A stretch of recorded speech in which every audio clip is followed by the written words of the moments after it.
বর্ধমান বিশ্ববিদ্যালয়ের বিভিন্ন হোস্টেলে নিরাপত্তার অভাব, পরিষ্কার পরিচ্ছন্নতার ঘাটতি, পানীয় জলের সংকট সহ বিভিন্ন অভিযোগ তীব্র ক্ষোভে হোস্টেলে থাকা পড়ুয়ারা।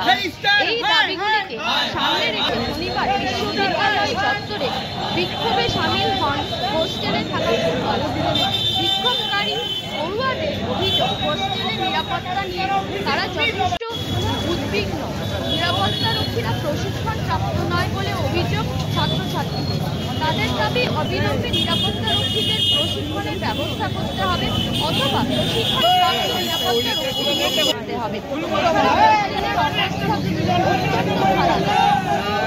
জল নেই, কোথাও জঞ্জালে ভরা, রাত্রিবেলা নিরাপত্তা কিছুই নেই।